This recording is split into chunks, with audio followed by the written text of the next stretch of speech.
Welcome back. You're watching Gravitas here on WION. Just why is Jallikattu so critical for the section that is protesting the ban? In hip-hop are these videos that had Jallikattu as the theme. The initial sequence is a dramatized version of what the pro-Jallikattu people are saying. Here's a sequence. You know something? ஒருத்தனோட அடையாளத்தை அழிச்சிட்டா அதுக்கப்புறம் அவன் அகதிதான். Already இந்தியாவில் உள்ள எல்லாருமே அவங்க தாய்மொழியில பேசுறதுக்கே வெட்கப்படுறாங்க. That itself is success for us. அதே மாதிரி ஒவ்வொரு அடையாளத்தை அழிச்சிட்டா. அது சரி, அது எப்படி பண்றது? டிராக்டர் வந்ததுக்கு அப்புறம் ஒழுங்குற வேலை இல்லைன்னு பாதி காளமாட்டை அடிமாட்டை விலைக்கு வித்துட்டாங்க. மீதி இருக்கிற காலங்களையும் எப்படியாவது வாங்கி ஸ்லாட்டர் ஹவுஸ்க்கு அனுப்பிட்டா. ஓகே, பட் அதில் நமக்கு என்ன லாபம்? வேர்ல்ட்லயே மில்க் ப்ரொடக்ஷன்ல இந்தியா தான் நம்பர் 1. பசு மாடு கண்ணு போட காளமாடு தேவை. காளமாடுங்களை அழிச்சிட்டா then artificial insemination is the only way. அதுக்குண்டான எல்லா பேட்டன்ஸும் நம்மள மாதிரி கார்பரேட்ஸ் கிட்ட தான் இருக்கு. சார், மற்ற இடம்னா ஓகே, பட் தமிழ்நாட்டில் சான்ஸே இல்லை சார். சார், இங்கே காளமாட்டை ஜல்லிக்கட்டுக்காக தான் வளர்க்குறாங்க. அது மட்டும் இல்லாமல் ஒவ்வொரு மாட்டையும் தன்னோட பெத்த புல்ல மாதிரி பார்த்துக்கிறாங்க. எவ்வளோ காசு கொடுத்தாலும் விலை போக மாட்டாங்க sir.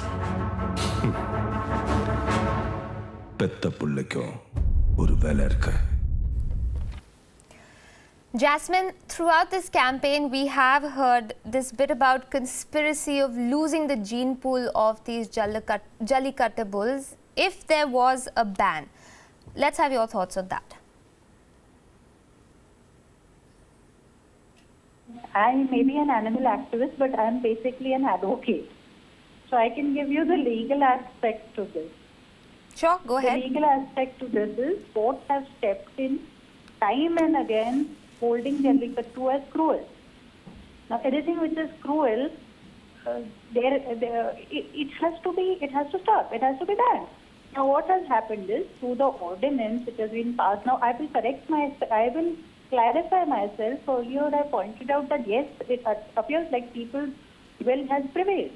Now, where people's will has prevailed, what has happened is what started as a small little movement because Jallikattu was not so popular and it was not so widespread and not so widely practiced as we see now.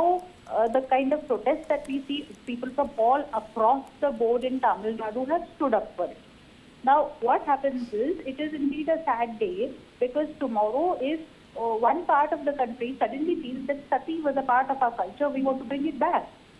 So you will be in the same position.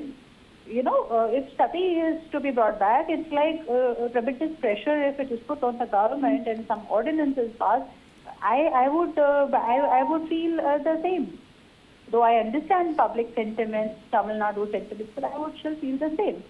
And by way of this ordinance, there have been introductions to amendment to the Prevention of Cruelty to Animals Act, where specific, not only specific provisions have been changed, but definitions have been added, and a whole non-obstante clause has been included that nothing in this whole act will apply to Jallikattu, and Jallikattu will not be an offence if it can be practiced.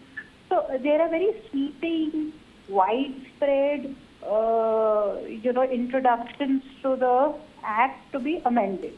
Now, this one, after an ordinance is passed, it has to be tabled in the parliamentary session within 6 weeks of the beginning of the session. We are aware of it.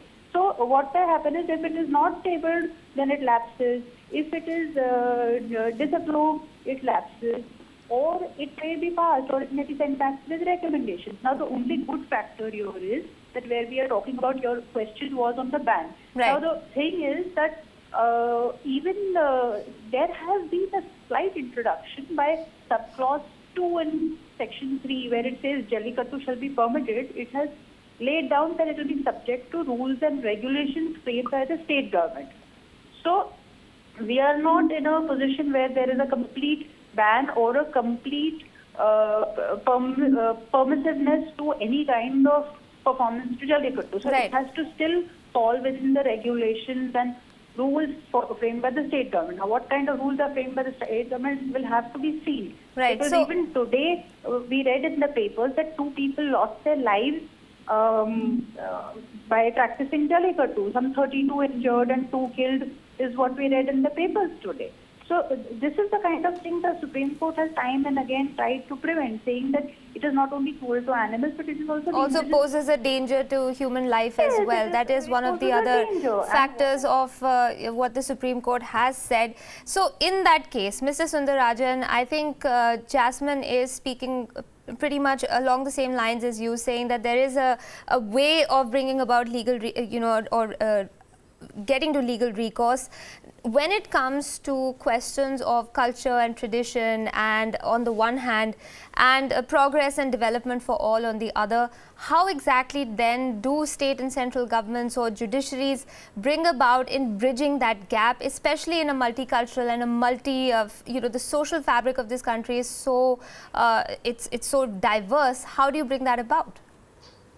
No, see, I mean, I would like to say that comparing abolition of sati and allowing Jallikattu is completely 2 different things. You have to compare an apple with an apple and an orange with an orange. And definitely Jallikattu is not a social evil. And if you are really talking about animal welfare, and if you are the people who talk about animal welfare is their main concern, the first thing that they should do is go to the temples, seize all the elephants, take them to the forest and let it live there.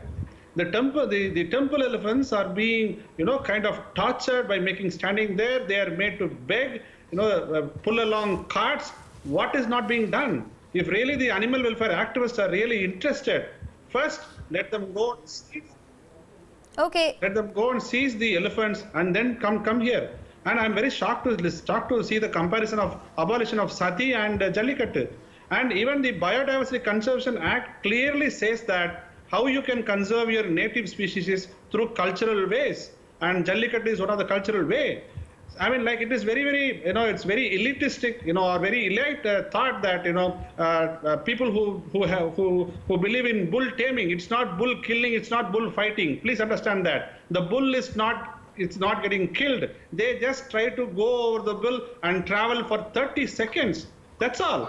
I mean, there is not, I mean, after the Supreme Court intervention, there is not even a single cruelty to the animals. I don't deny that, people right. are pulling their tails and doing something. I don't deny that, but you can always regulate that. But how can a ban on a cultural aspect, which allows the fundamental right of every citizen, every ethnic tribe in this country is to preserve their native culture? Native language. Okay, so I'm going to ask you to hang on there. We've got, Advocate Jayasima with us as well. Mr. Sundarajan saying this is apples and oranges. You can't compare one cultural tradition with another. And it's almost elitist to bring about a comparison between something like sati and what's happening in terms of Jallikat. Let's have you weigh in on then how exactly do animal rights activists go about bringing change to lives of animals, at the same time maintaining cultural peace? Right. To me, it just seems that, what we've seen in the past few days, not just from an animal rights person, but somebody who strongly believes in the notion of constitutionality, that there have been many, many things that seem procedurally wrong. I mean, just the fact that the copy of the ordinance wasn't available immediately and it was given 2 days later. Having said all of that aside, we do understand that social change takes time, as in dowry got prohibited many, many years ago. It still exists. Child labor got prohibited many, many years ago. It still exists. And when we do understand that sometimes you cannot simply legislate upon and expect social change, but legislation plays a very, very important role in social change. And what we see here is one small setback, but that does not mean that it's an end for the change. As in, just 20 years ago, I'm just trying to say that there are many, many other cruel practices like, bear dancing, monkey madari, snake charmers. Now, everybody's coming out and saying that this is our cultural right, and where do we draw a line if it's not for the legislation? So So basically, we have to play with the cards that we are dealt with, and the card that we are dealt with is that the state has tinkered with the constitutional process, and we'll do what is required to promote compassion. Okay, I'm running out of time on the program. I want to go to Mr. Dakshinamurthy for a very quick question before I ask everyone to give us their last thoughts on Jallikattu. Mr. Dakshinamurthy, as far as cultural traditions in India go, do you feel that that this blanket ban that Mr. Sundararajan has also taken offence to is not something that's easily brought about in a country like India, that perhaps a more step-by-step or a phasing in of rules and regulations would have been a far better approach to making sure that both animal rights activists and cultural traditions are maintained? Well, the response to this is entirely depends on whether you are looking at the issue from a static, in a static point of view or from a dynamic point of view. If you look at the way evolution has happened, when Jallikattu was practiced, say 2,000 years ago or any number of years ago, the context was completely different. Today, the situation is totally different. We are living in an internet age. I mean, in 2,000 years ago, we couldn't even travel from one place to another, other than an elephant or a bullock cart or something like that. So there has been a sea change in the context itself in the last 2,000 years. Now you want to hold on to an old practice or an old sport. And when Jallikattu was being, even if you consider it to be an ancient sport, and at the time when that sport was played, there was no football, there was no cricket, there was no tennis, no nothing, So the world has moved on, So it's also time to reevaluate many things, So sometimes there are certain cultural symbols or sports or etc., which need to be reevaluated in the context of today's time and age. So I don't see what's so wrong about it.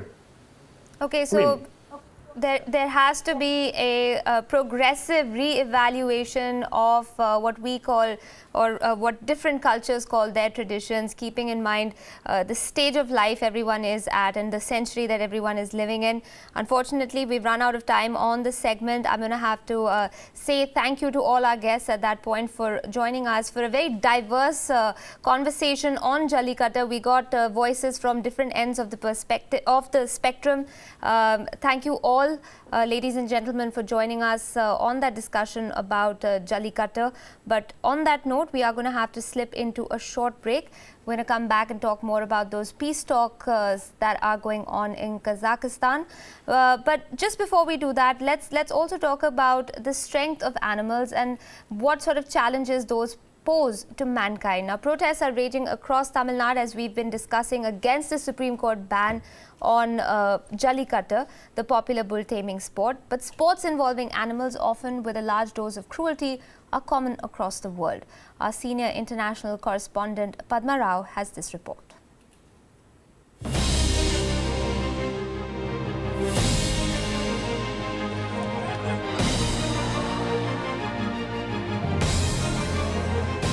Challenging brute power to test mankind's own is a popular pastime in many parts of the world. There's buzkashi in Afghanistan and Central Asia. There's cockfighting, and dogs are set upon each other too, both in India and many parts of the world. In all cases, cruelty seems to come easily to mankind, and the exhausted loser is finally killed. Buzkashi is Afghanistan's national sport. It's a kind of polo played on horseback, except that in this case, the object the riders are trying to move around the field is the carcass of an animal that is beheaded, disemboweled and dismembered the night before. Calves are the favoured choice. One of the most popular animals to rope into a sport for man's pleasure is the bull, like the encierro or the famous bull run in Spain's Pamplona. The beasts are killed at the end, but the run itself does place man's strength and speed on par with that of the animal, making it a slightly fairer competition between man and beast. Many of these sports are cultural rituals, and fans fight with opponents of animal torture on the argument that modern courts cannot rule against ancient heritage. Like in France, where attempts to impose a nationwide ban on bullfighting have been unsuccessful. peuvent pas comprendre et nous on ne peut pas l'expliquer, c'est pas explicable. Allez un jour avec un torero dans un élevage voir les taureaux, vous verrez dans les yeux du torero, c'est que l'amour dans les yeux du torero. Et avoir le courage d'affronter ce défi, de se retrouver dans une arène avec un taureau de 500 kilos, avec une cape et une moulette, c'est pas que le courage, quoi. C'est cette énorme passion qui se communique à travers les générations. But rights activists point out that the same sports can be practiced without any cruelty or killing involved. Donc oui, il faut éradiquer cette horreur. Tant qu'on fera des horreurs en public, il y aura des gens pour y aller. Il faut stopper ça, c'est la loi qui le peut. Even as violence rocks the Indian state of Tamil Nadu over an attempt by the country's Supreme Court to ban the state's traditional bullfight known as the Jallikattu.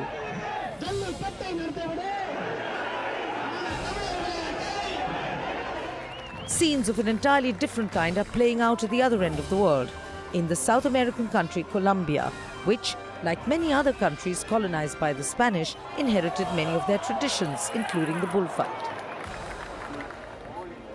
Thousands of Colombians were tear-gassed when they took to the streets to protest the return of bullfighting to Bogota for the first time in 4 years. The previous mayor of the Colombian capital had outlawed bullfighting in 2012, but a court overturned his ban, ruling that bullfighting was a part of Colombia's cultural heritage and could not be forbidden. El decreto de la Corte Constitucional que permite estos eventos como la tauromaquia argumenta el derecho de estas personas, de los taurinos, a la libre expresión. Pero nosotros hoy más que defender a los toros estamos defendiendo nuestro derecho a la vida de la libre protesta. Estamos enfrentando la vida. Aún así, aguantando las provocaciones de los policías. Personalmente fue agredido 3 veces por policías, incluyendo patadas y golpes. That seems to be at the eye of the imbroglio in India's Tamil Nadu too, that protesters have as much of a right to demonstrate against a court order as does a given court to issue one. There's hardly a sports fan who would object to such animal-friendly caveats, but it takes cool heads, discourse and discussion, not police batons and tempers that run as high as that of the poor animal being tortured into submission and sometimes even death. Padma Rao, WION.